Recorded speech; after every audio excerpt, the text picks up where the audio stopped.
Hello दोस्तों, स्वागत है आपका हमारे चैनल लेटेस्ट लर्न फार्मेसी में। तो हम आज की इस लेक्चर वीडियो में bio statistic and research methodology का 2022-23 का क्वेश्चन पेपर सॉल्व करने वाले हैं, जो कि आप में टोटल चांसेस है कि इसमें से और प्रीवियस से जो मैंने ऑलरेडी सॉल्व कराया हुआ है उन दोनों में से अगर कॉम्बिनेशन मिलाया जाए तो 90 to 80% क्वेश्चन आपको अपने एग्जामिनेशन में मिल जाएंगे। तो ज़्यादा समय व्यर्थ नहीं करते हैं, आइए अपना सबसे पहला सेक्शन बी लेते हैं, जो कि 10 नंबर का होता है। इसमें टोटल 3 क्वेश्चन होते हैं। तो इसमें जो सबसे पहला क्वेश्चन वो क्या है, डिफाइन हाइपोथेसिस।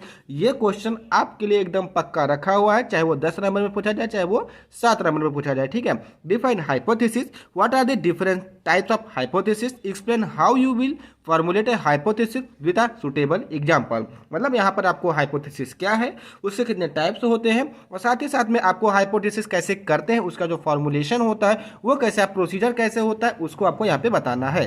तो यहाँ पर सबसे पहले हम हाइपोथेसिस की डेफिनेशन देखें कि हाइपोथेसिस का मतलब होता क्या है।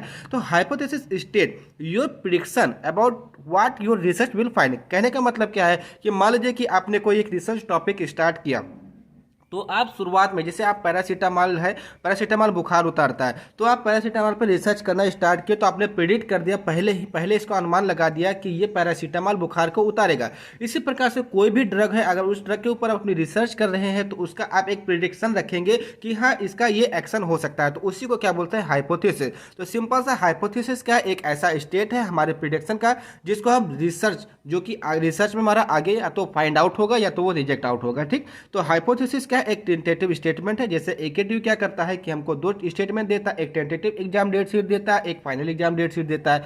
टेंटेटिव में क्या होता है कि डेट कंफर्म नहीं होती, उसी प्रकार से हाइपोथेसिस में क्या होता है कि ये जरूरी नहीं है कि जो हमने प्रिडिक्शन किया है वही सही हो, कुछ भी मतलब रिजेक्ट भी हो सकता है। उसी प्रकार से हाइपोथेसिस भी है, उसी प्रकार से एकेटीयू का रिजल्ट और उसका जो टाइम टेबल एग्जामिनेशन सेंटर है, बस उसी से आप अपनी हाइपोथेसिस टेस्टिंग कर सकते हैं। ठीक, नेक्स्ट क्या है, statistical hypothesis are statement about the probability distribution. मतलब प्रोबेबिलिटी का मतलब क्या, संभावना, क्या संभावना हो सकती है आगे ऑफ द पॉपुलेशन। अभी कितने टाइप्स के होते हैं, 2 टाइप के होते हैं, एक होता है नल हाइपोथेसिस, दूसरा क्या होता है, अल्टरनेटिव हाइपोथेसिस।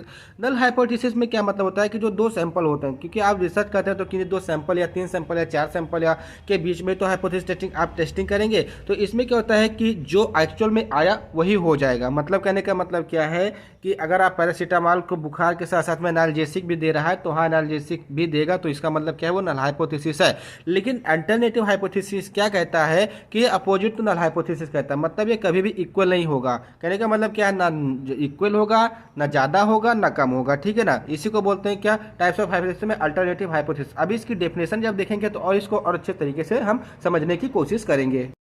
पहला क्या है, नल हाइपोथेसिस। तो भी जस्ट मैंने बताया कि नो सिग्निफिकेंट, मतलब कहने का मतलब क्या है, इन 2 सैंपल के बीच में किसी प्रकार का आपको सिग्निफिकेंट देखने को नहीं मिलेगा, तो वही नल हाइपोथेसिस या hypothesis statement that so there is no statistical significance between 2 variables in the hypothesis. ठीक है, तो नल हाइपोथेसिस क्या है, नॉन डायरेक्शनल है। मतलब आपको जस्ट बताया कि जो है वो एक्चुअल में रहेगा, that propose no relationship between the 2 variables. वो दो वेरिएबल्स, मतलब जो 2 डाटा आपको दिया गया है उसके बीच में कोई भी रिलेशनशिप प्रपोज नहीं करेगा। ठीक है, the principle of null hypothesis is collecting data and determining the chance of the collected data in the study of random sample. कहने का मतलब क्या है, इसका जो नल हाइपोथेसिस का जो प्रिंसिपल होता है ये किस पे बेस होता है या क्या करता है, सबसे पहले डाटा को कलेक्ट करता है, कलेक्ट करने के बाद डिटरमाइन करता है क्या उस जो डाटा को आपने कलेक्ट किया उसके क्या चांसेस हो सकते हैं, कहाँ पर आपकी जो रिसर्च स्टडी में है, बाय द रैंडम सैंपल। आप किसी भी सैंपल को उठाकर इसकी नल हाइपोथेसिस चेक कर सकते हैं, providing null hypothesis is true या रिजेक्ट। ठीक है,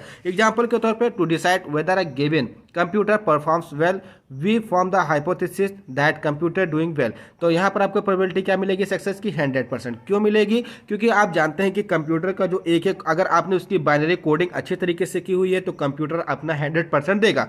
ठीक है, लेकिन अगर हम बात करें ह्यूमन की, अपना 100% दे पाता है, ह्यूमन ब्रेन कभी अपना 100% यूज कर पाता है, कभी नहीं कर पाता है।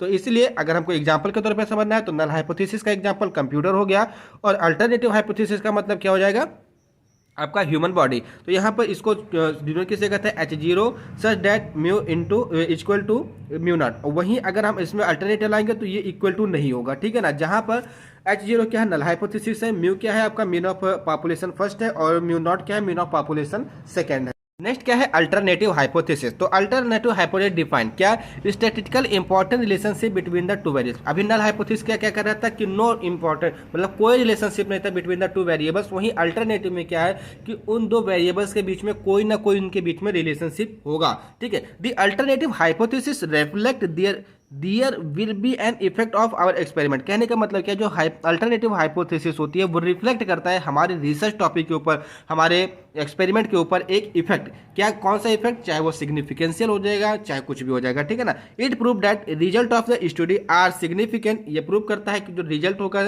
हमारे रिसर्च वर्क का, जो हमारे स्टडी का, वो सिग्निफिकेंट होगा। And sample observation is not result.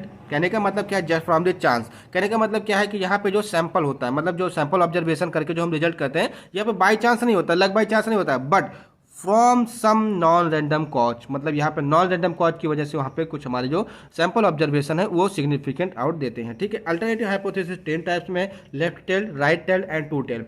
Left tailed में क्या होता है, एक्सपेक्टेड। कहने का मतलब क्या है, left tailed expected that the sample proportion is less that specified value mu 2। ठीक है। तो यहाँ पे इसको H1 से डिनोट करते हैं, सच दैट μ1 हो गया, ठीक है, लेस देन μ2। ठीक है, वहां पे क्या था, इक्वल टू था। राइट हैंड में क्या होता है कि उसी का ग्रेटर हो जाता है, मतलब sample proportion is greater than the specified value. ठीक है, H1 such that μ1 is greater than μ2। Two tailed में क्या होता है, the sample proportion is not equal to specific value. मतलब जो स्पेसिफिक वैल्यू होगी उससे वो स्पेसिफिक वैल्यू से मैच नहीं करेगा, इक्वल टू नहीं होगा। Then alternative hypothesis prove relationship exist between the two variable selected, result are relevant and significant. अब हमको formulation procedure of the hypothesis, मतलब हाइपोथेसिस टेस्टिंग आप कैसे करते हैं। तो सबसे पहले हम हाइपोथेसिस चेक करते हैं कि उसमें नल हाइपोथेसिस है या अल्टरनेटिव हाइपोथेसिस है। तो जब null hypothesis, to test the null hypothesis that the population has specified mean, मतलब का स्पेसिफाइड मीन होगा μ0, then null hypothesis is H0 is such that mu equal to μ0। अगर वही हम उसका अल्टरनेटिव हाइपोथेसिस चेक करेंगे, set up the alternative hypothesis H1 which help us to decide whether we have to use. इसमें 3 condition जो भी मैंने आपको बताया था, left tell, right tail, two tail. ठीक है ना, वही कंडीशन यहाँ पर आपको देखने को मिलेगी। तो सबसे पहला जो इसका फॉर्मुलेशन में फॉर्मूला क्या है कि हमको नल हाइपोथेसिस और अल्टरनेटिव हाइपोथेसिस में पहचानना है कि इस गिवन डाटा में या इस गिवन रिसर्च में कौन सी हाइपोथेसिस आपको देखने को मिलेगी। थर्ड स्टेप क्या है, लेवल ऑफ सिग्निफिकेंस हम निकालेंगे। तो यहाँ पर अपनी मर्जी से चूज कर लेंगे एक लेवल ऑफ सिग्निफिकेंस को, जिसको अल्फा बोलते हैं, 5% से 1% है। उसके बाद टेस्ट स्टैटिस्टिक हम अपना फार्मूला लगाएंगे, evaluate the value of the Z the statistic under the null hypothesis. तो Z equal to T minus E और ब्रैकेट में टी अपॉन एस ई। ठीक है, अब इसको अगर हम दूसरे माध्यम से लिखना चाहते हैं तो T minus mu upon sigma upon under root N. ठीक है, या इसको हम X bar minus mu upon sigma upon under root N, जहाँ पर जो हमारा एक्स बार है वो क्या है, मीन ऑफ द सैंपल। ये फॉर्मूला सबसे इजी है, इसी को आप लिखिएगा, इसी से आप क्वेश्चन सॉल्व कीजिएगा। म्यू आपका क्या है, mean of the population, sigma आपका क्या है, स्टैंडर्ड डेविएशन, और एन क्या है आपका सैंपल ऑफ द साइज। ये आपका 4th स्टेप हो गया। 5th स्टेप क्या है, हम डिसीजन लेंगे कि यहाँ पर हमको कौन सी प्रकार की स्टेटिस्टिक्स देखने को मिल रही है, वो ट्रू है या रिजेक्टेड है, एक्सेप्टेड है या रिजेक्टेड है। इसके लिए हमको एक चार्ट की जरूरत पड़ती है जिसको बोलते हैं जेड चार्ट। इसमें क्या होता है, the computed value of the statistic Z is compared with the critical value, जो कि ऑलरेडी हमारे डाटा में दिया होता है at the given level of the significance. There are 2 condition, यहाँ पे 2 कंडीशन आपको देखने को मिलेगी। पहली क्या है, अगर आपने जो कैलकुलेटेड वैल्यू, मतलब आपने जो कैलकुलेट किया हुआ है वो वैल्यू लेस देन होगी आपकी क्रिटिकल वैल्यू से, मतलब जो कि आपके डाटा, मतलब जो कि आपके चार्ट में दिया रहेगा, देन आपकी नल हाइपोथेसिस एक्सेप्टेड हो जाएगी। क्यों, एग्जांपल के तौर पर समझिए कि आपने कोई बिजनेस स्टार्ट किया, बिजनेस स्टार्ट करने के बाद में आपने कोई एडवर्टाइजमेंट लाया। अब एडवर्टाइजमेंट कर, जैसे बिजनेस स्टार्ट किया तो आपका 10% आपका माल निकल रहा था, लेकिन जैसे एडवर्टाइजमेंट किया तो आपका 5% निकला। तो जब एडवर्टाइजमेंट लाने के बाद में आपकी जो वैल्यू होगी तो वहाँ पे 5% बढ़ रही है, तो इसका मतलब जो कैलकुलेटेड वैल्यू होगी वो ज़्यादा होगी। ठीक है, as compare to critical value. तो इसलिए वहाँ पर जो आपकी नल हाइपोथेसिस कि हाँ वहाँ पर हम एक्सेप्टेड है, यहाँ पर हमारा अब नल हाइपोथेसिस क्या हो जाएगी, एक्सेप्ट हो जाएगी। And if computed value Z is greater than the critical value, then null hypothesis become rejected. ठीक है, यहाँ पर आप लिख दीजिए रिजेक्टेड। उसके बाद नेक्स्ट क्वेश्चन क्या है, explain the type and advantage of the factorial design in the formulation development. देखिए जिन लोगों ने फार्मास्यूटिकल ड्रग डेवलपमेंट लिया हुआ था वो इस क्वेश्चन को आसानी से सॉल्व आउट कर सकते हैं, ठीक है। लेकिन जिन लोगों ने नहीं लिया था वीडियो देखो, वीडियो से, लेकिन वहाँ का रूल दूसरा था, यहाँ का रूल दूसरा लगेगा, ठीक है ना। मतलब आंसर प्रेजेंट करने का तरीका जो है बायोस्टैटिक में अलग होगा, ठीक। पहली बात समझते हैं कि फैक्टर क्या है, क्योंकि 10 नंबर में पूछा गया है तो इसका हमको एक एक पॉइंट आपको समझाना है, ठीक है। तो फैक्टर क्या है? Factor is a term used to represent the independent variable of an experiment. कहने का मतलब क्या है? कोई हम एक्सपेरिमेंट करें, कोई हम रिसर्च वर्क करें, तो उसमें जो भी वेरिएबल्स हैं, ठीक है, जो भी डाटा या वेरिएबल्स हैं जो इंडिपेंडेंट वेरिएबल है, उन्हीं को क्या बोलते हैं? फैक्टर। इसको हम कंट्रोल वेरिएबल के नाम से भी जानते हैं, which can be easily control by research and use by the for the comparison. इसका मतलब क्या है? जिसको हम आसानी से कंट्रोल भी कर सकते हैं, ठीक है, और साथ ही साथ में उसका यूज भी कर सकते हैं कंपेरिजन कराने के लिए। अब दूसरी बात क्या है? फैक्टोरियल डिजाइन क्या है? तो factorial design is an experiment design, एक प्रकार की एक्सपेरिमेंट डिजाइन है व्हिच कंसिस्ट ऑफ द 2 और मोर फैक्टर, जो क्या कंसिस्ट करती है? 2 या 2 से अधिक फैक्टर। क्यों? क्योंकि फैक्टर डिजाइन में, डिजाइन करने का क्या मतलब है कि किसी का संग्रह, किसी का समूह हमको लेना पड़ता है ना। तो फैक्टर का मतलब क्या हो जाएगा? Independent variable of an experiment हो जाएगा। और वहीं फैक्टोरियल डिजाइन क्या मतलब हो जाएगा कि एक प्रकार के एक्सपेरिमेंट डिजाइन है जहां पर 2 या 2 से अधिक फैक्टर कंसिस्ट के होते हैं, each with different possible value, जिनका मतलब जो इसमें हर एक की वैल्यू जो हो सकती है वो डिफरेंट हो सकती है, या उसका जो लेवल हो सकता है वो भी डिफरेंट हो सकता है, ठीक है। Factorial design can have several factor, मतलब कहने का मतलब क्या है? जो फैक्टोरियल डिजाइन है उसके पास कई सारे, मतलब उनके कई सारे फैक्टर्स हैं, बट टू अवॉइड कॉम्प्लेक्सिसिटी, कहने का मतलब क्या है? मतलब जटिलता को हटाने के लिए D design gradually involve the study of the factor 2 4 factor. मतलब कहने का क्या है कि इसकी जो कॉम्प्लेक्सिटी को हटाने के लिए, मतलब जो टेस्टिंग करते हैं, हम फैक्टोरियल डिजाइन को लेकर के आए, क्योंकि इसमें सेवरल फैक्टर है, फिर भी हम इसको लेकर आए क्योंकि ये ईजी है, ठीक है। More efficient and more preferred, और ये मोर एफिशिएंट में है और ज़्यादा इसको प्रीफर भी किया जाता है। उसके बाद level of this factorial design, मतलब यहाँ पे आपको 3 लेवल देखने को मिलेगा, low level, high level, intermediate level. Low level को -1 से डिनोट करेंगे, हाई लेवल को +1 से डिनोट करेंगे, इंटरमीडिएट को 0 से डिनोट करेंगे, ठीक है। Factorial design depend on the independent variable for the development of the new formulation. कहने का मतलब क्या है? जो फैक्टोरियल डिजाइन होता है वो इंडिपेंडेंट वेरिएबल, इसका मतलब फैक्टर पे ऊपर निर्भर करता है, for the development of the new formulation. अब इसके एडवांटेजेस क्या है ये समझ लेते हैं, ठीक है। Factorial design are more economical than single factor experiment. कहने का मतलब क्या है? यहाँ पे हम कंपेरिजन कराते हैं, ये मोर इकोनॉमिकल है as compare to single factor experiment के, सेव कंसिडरेबल टाइम, ये आपका टाइम के साथ साथ में जो आपका मटेरियल है, जो एक्सपेरिमेंटल मटेरियल है, उसको भी आपको बचत करेगा, ठीक है। उसके बाद नेक्स्ट क्या है? Factorial design help in the study of 2 और more factor are inter relationship between them. कहने का मतलब क्या है? जो फैक्टोरियल डिजाइन हमको ये प्रोवाइड कराता है कि हम किन्हीं 2 फैक्टर के बीच में, 2 या 2 से अधिक फैक्टर के बीच में, उनके बीच का जो रिलेशनशिप है वो क्या है, तो उसको समझाने के लिए हम फैक्टोरियल डिजाइन का भी यूज करते हैं। These are efficient and provide adequate relevant information. जब हमको दोनों के बीच में रिलेशनशिप पता चल जाएगा तो इसके बढ़ाने से और क्या इसके घटाने से क्या इफेक्ट होगा या क्या इफेक्ट हमको देखने को मिलेगा, तो वो हमको क्या बताता है? फैक्टोरियल डिजाइन बनाता है, ठीक है। These design help in the predicting the consequence when 2 or more factor are combined। कहने का मतलब क्या है? ये जो डिजाइन है हमको हेल्प करता है प्रेडिक्ट करने के लिए कंसेक्वेंस को, जहां पे 2 या 2 से अधिक फैक्टर को कंबाइन किया गया हो। Information provided by the factorial design is more complete and reliable then single study experiment, क्योंकि यहाँ पर हम कंपेरिजन करते हैं, लेवल ऑफ सिग्निफिकेंस लेते हैं, यहाँ पर हम 3 लेवल का यूज करते हैं, ठीक है ना। कौन कौन से? High level, low level, intermediate level का यहाँ पर हम यूज करते हैं। Types of factorial design, question पूछा गया है कि आपको डिफरेंट टाइप के फैक्टोरियल डिजाइन के बारे में बताना है। तो ये बेसिकली जो हमारे बायोस्टैटिस्टिक में 2 टाइप के, वैसे तो कई टाइप्स के होते हैं, लेकिन यहाँ पर हम 2 ही टाइप के देखेंगे क्योंकि हमारे सिलेबस में भी 2 ही टाइप के दिया हुआ है। 2 factorial design and 2 factorial design. इसका मतलब क्या? 2 का मतलब 2 का मतलब 4 होता है, मतलब यहाँ पे आपको 4 वेरिएबल्स देखने को मिलेंगे, ठीक है ना। It involve the study of the 2 factor, यहाँ पर हम 2 फैक्टर का स्टडी करते हैं। वही अगर 2 फैक्टोरियल डिजाइन में देखें तो मोर देन 2 फैक्टर, यहाँ पे 2 से अधिक फैक्टर का हम इन्वॉल्वमेंट करते हैं अपने स्टडी में, ठीक है। तो पहले करते हैं बात 2 फैक्टोरियल डिजाइन का। तो 2 factorial design is a design और experiment which include the investigation of the 2 factors at only 2 level. कहने का मतलब क्या है कि यहाँ पर हम 2 फैक्टर्स का ही इन्वेस्टिगेशन करते हैं, ओके, और उसके 2 लेवल पर ही, ठीक है।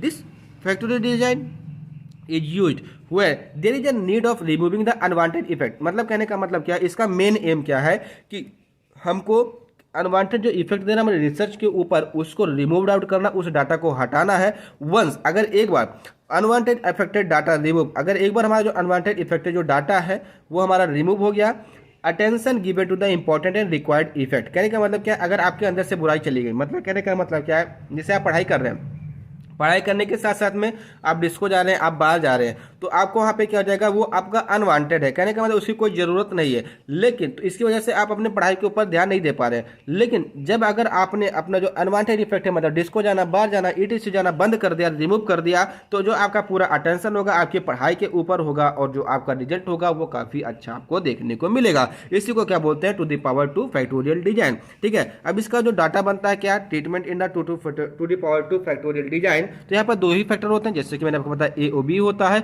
और 4 इसके वेरिएबल्स डाटा होते हैं, मतलब 1 ए बी। ठीक है, 1 हमेशा -1 लिया जाएगा यहाँ पे, कहाँ पे, हमारे 2 फैक्टोरियल डिजाइन में। ए हमारा करता है +1 -1, बी क्या होता है -1 +1 और ए बी क्या हो जाएगा हमारा +1 +1। ठीक है, -1 डिनोट लो लेवल, मैंने आपको जस्ट बताया था कि जो -1 होता है वो क्या होता है, लो लेवल। तो इसका मतलब क्या, respective factor does not present, इसका मतलब ये फैक्टर हमारे रिसर्च वर्क में प्रेजेंट नहीं है। +1 denote high level, so all the respective factor are present, इसका मतलब सारे रेस्पेक्टिव फैक्टर यहाँ पे प्रेजेंट है, इनको हमको हटाने की जरूरत पड़ेगी। ठीक है, मैट्रिक्स क्या हो जाएगी फॉर्मुलेशन के टू दी पावर के, तो 1 A B at A B को हम ले लेंगे और चारों का मतलब कर लेंगे। तो मतलब पहले ए में क्या जाएगा कि चारों का +1, बी में क्या जाएगा -1 +1 +1, उसके बाद बी सॉरी ए में हो जाएगा आपका -1 +1 +1 और आपका जो बी में जाएगा -1 +1 वहाँ पर आपका ए बी में क्या जाएगा +1 -1 +1। कैसे ये ए बी कैसे निकला, देखिए यहाँ पर माइनस माइनस प्लस होता है तो +1 हो जाएगा, यहाँ पे माइनस प्लस माइनस माइनस होता है -1 हो जाएगा, यहाँ पे माइनस प्लस प्लस माइनस होता है, यहाँ पे प्लस प्लस प्लस होता है तो +1 यहाँ पे हो जाएगा। अब इसका ज्योमेट्रिकल डिजाइन क्या है, आपको सिंपल सा एक 4 खंड का कोना खींचना है, ए बी सी, मतलब ए बी करना है, यहाँ पे 1, क्योंकि 4 वेरिएबल्स यहाँ पे ले रहे हैं, 4 वेरिएबल्स को आपको दिखा देना है। बी का वैल्यू आपको यहाँ पे लिख देना है, क्या है -1 आ रही है तो -1 आपका बी की वैल्यू आप लिख देंगे, यहाँ पर 1 लिख देंगे, यहाँ पे भी आपका 1, क्योंकि यहाँ पर ए की वैल्यू भी आपको बी की वैल्यू भी देखने को मिलेगी, ए बी की वैल्यू आपको देखने को मिलेगी। नेक्स्ट क्या है, to the power 3 factorial design. ये थोड़ा कॉम्प्लेक्स होता है, लेकिन यहाँ पे हम क्या करते हैं, 2 या 2 से अधिक फैक्टर का यूज करते हैं, मतलब 3 फैक्टर का यूज यहाँ पे हम करते हैं। ठीक है, एट ओनली 2 लेवल, मतलब 2 ही लेवल पे। ठीक है, उसके बाद it focus on the 3 fact A B B C and A C. तो ट्रीटमेंट क्या है to the power 3 factorial design का, फैक्टर यहाँ पे हम 3 लेते हैं, ए बी सी। ठीक है, लेते हैं तो यहाँ पे 1 ए बी, ठीक है, और ए बी वहाँ पे लेते थे 2 में, तो यहाँ पर एक सी बढ़ रहा है तो सी को भी मल्टीप्लीकेशन करेंगे, तो 1 इंटू सी हमारा मतलब सी हो जाएगा। ठीक है, ए इंटू सी हो जाएगा हमारा ए सी हो जाएगा, बी इंटू सी हमारा बी सी हो जाएगा, और ए बी बचा तो ए बी इंटू सी हमारा ए बी सी हो जाएगा। ठीक है, इसी प्रकार से आप करना है कि मतलब जैसे आपने 4 वेरिएबल्स तो ऑलरेडी आप जानते हैं, मतलब 2 द पावर 2 फैक्टोरियल में आपने देखा कौन सा, मतलब 1 ए बी देखा। ठीक है, अब 2 द पावर 3 हो जाएगा तो हमारा एक बढ़ रहा है, सी बढ़ रहा है, तो सी को हम एक से मल्टीप्लीकेशन करते हैं, मतलब सी इंटू 1 इक्वल टू सी हो जाएगा, सी इंटू ए सी हो जाएगा, सी इंटू बी सी हो जाएगा, और हमारा A B into C A B C हो जाएगा। ठीक है, यहाँ पे क्या करेंगे, जो 1 की वैल्यू हो जाएगी, तीनों वैल्यू आपकी -1 हो जाएगी। ए की वैल्यू आपकी +1 -1 माइनस हो जाने की, बी की वैल्यू -1 +1 -1 हो जाएगी, ए बी की वैल्यू आपके क्या जाएगा, सिंपल सा यहाँ पे ए बी की -1 और +1 है यहाँ पे, तो यहाँ पर 1 1 -1 हो जाएगी, सी की वैल्यू -1 -1 +1 हो जाएगा, ए सी की वैल्यू 1 -1 1 हो जाएगा, और बी सी की वैल्यू -1 1 1 हो जाएगा, ए बी सी की वैल्यू 1 1 1 हो जाएगा। ठीक है, तो ये आपका क्या है, to the power 3 factorial design. जहां पर -1 डिनोट कर रहा है लो लेवल को तो respective factor not present, +1 denote कर रहा है हाई लेवल को, रेस्पेक्टिव फैक्टर प्रेजेंट होगा। अब इसका मैट्रिक्स फॉर्म क्या हो जाएगा, सिंपल सा, जो कि अभी हमने वहां पे देखा matrix form A1 A B C AC BC ABC। ठीक है, तो सिंपल सा जो ए का हो जाएगा सारे के सारे प्लस, जैसे हमने ए बी में देखा था, ए का जाएगा क्या, एक -1 दूसरा +1, एक -1 दूसरा +1, बी का जाएगा 2 -1 2 +1 2 -1 2 +1, ए बी का क्या हो जाएगा, सिंपल सा 1 + 2 - 1 + 2 - 1 + 2 - ठीक है, वहीं सी क्या हो जाएगा आपका -1 मतलब 4 -1 और 4 + 1 नीचे, मतलब सिंपल सा लाइन से। उसके बाद ए सी क्या हो जाएगा, सिंपल सा ए मतलब माइनस और यहाँ पे -1 तो माइनस प्लस हो गया। इसी प्रकार से आप फॉर्मुलेट कर सकते हैं, 1 -1 वहाँ पर हमारा प्लस माइनस होता है तो यहाँ पे माइनस हो गया, और माइनस प्लस होता है तो यहाँ पे प्लस हो गया, प्लस और माइनस होता है माइनस हो गया, माइनस और प्लस माइनस होता है, माइनस और प्लस मतलब सॉरी प्लस और प्लस यहाँ पे क्या आ जाएगा, प्लस हो जाएगा, -1 और +1 माइनस और प्लस माइनस होता है, और +1 और +1 1 हो जाएगा। ठीक है ना, इसी प्रकार से हम BC को भी निकालेंगे, ABC को भी निकालेंगे। अब इसका क्यूब फॉर्मेशन किस प्रकार से बनता है, कुछ इस प्रकार से बनता है, क्यूब बनाइए और सभी को नंबरिंग कर दीजिए, तो ये आपका क्या जाएगा, क्यूब फॉर्मेशन रहेगा to the power 3 factorial design. Next question क्या है, describe the different measure of central tendency, मतलब आपको यहाँ पे मीन मीडियन मोड को डिस्क्राइब करना है, and calculate the mean and standard deviation for the given data. देखिए आपसे एक न्यूमेरिकल तो पूछेगा 10 नंबर में, तैयार कर लीजिएगा। स्टैंडर्ड डेविएशन कैसे निकाला जाता है मैंने आपको ऑलरेडी बता दिया है। मीन कैसे निकाला जाता है, पार्क कोएफिशिएंट कैसे निकाला जाता है,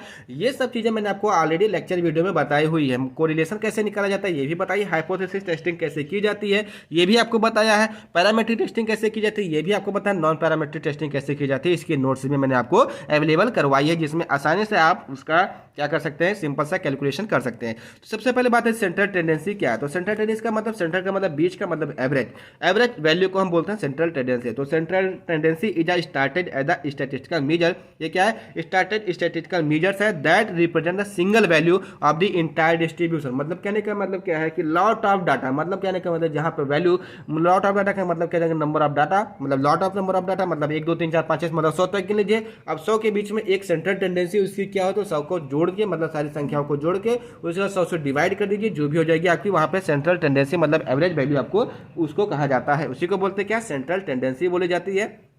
ठीक है। अब ये कितने टाइप के होते हैं, 2 टाइप के होते हैं। एक मैथमेटिकल एवरेज होता है, एक पोजिशनल एवरेज होता है। मैथमेटिकल एवरेज में हमारा मीन होता है, मीन में हमारा अर्थमेटिक में ज्योमेट्री मीन, हार्मोनिक मीन होता है। वहीं पोजिशनल एवरेज में आपका मीडियन एंड मोड होता है। तो यहाँ पे जो पहला क्या है, मीन क्या है, तो मीन इज डिफाइंड एट क्या, sum of all observation divided by the total number of observation. कहने का मतलब कि जैसे 1 से लेकर के 10 तक दिया हुआ है आपकी, मतलब डाटा दिया हुआ है, तो आप 1 + 2 + 3 + 4 + 5 + 6 + 7 + 8 + 9 + 10 इसको इक्वल करके उसको बाई कर देंगे किससे, क्योंकि नंबर ऑफ ऑब्जर्वेशन कितना 10, मतलब 1 से 10 के मतलब टोटल नंबर ऑफ ऑब्जर्वेशन 10, उसको 10 से डिवाइड कर देंगे, जो भी होगा आपका मीन आपको निकल आएगा। इसके एडवांटेज क्या है, ये सिंपल टू अंडरस्टैंड है एंड इजी टू कैलकुलेट है and based on the observation, और ये ऑब्जर्वेशन पे बेस्ड है। इस पर कोई भी प्रकार की आपको एज्यूम लेने की आवश्यकता नहीं पड़ता कि मान लिया कि इसका मान इतना, ऐसे कुछ आवश्यकता यहाँ पर आपकी नहीं पड़ती है। ठीक है। Mean decided by rigid formula, मतलब करेगा जो मीन है वो डिजाइन किसके द्वारा किया, रिजिड फार्मूला के द्वारा इसको डिजाइन किया गया है।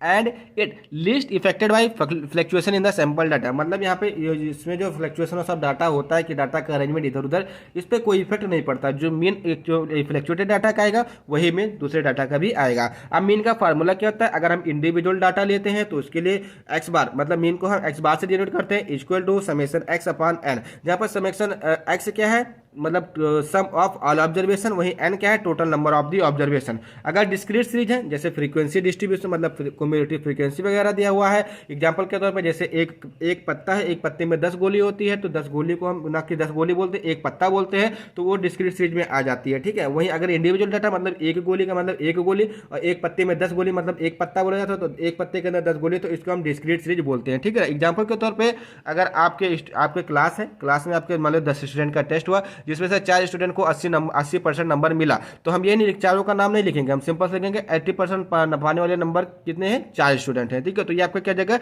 डिस्क्रीट सीरीज होता है। इसका जो फॉर्मूला क्या है, x bar equal to summation f x upon summation f. तो यहाँ पे समेशन एफ एक्स क्या है कि टोटल ऑब्जर्वेशन को हम ऐड कर लेंगे, मतलब जोड़ लेंगे, और समेशन एफ क्या है, सम ऑफ फ्रीक्वेंसी, मतलब जितनी भी फ्रीक्वेंसी होगी उसको हम जोड़ लेंगे। ठीक है। जैसे 4 की फ्रीक्वेंसी, 6 की फ्रीक्वेंसी, 7 की फ्रीक्वेंसी, इसको सबको हम जोड़ लेंगे।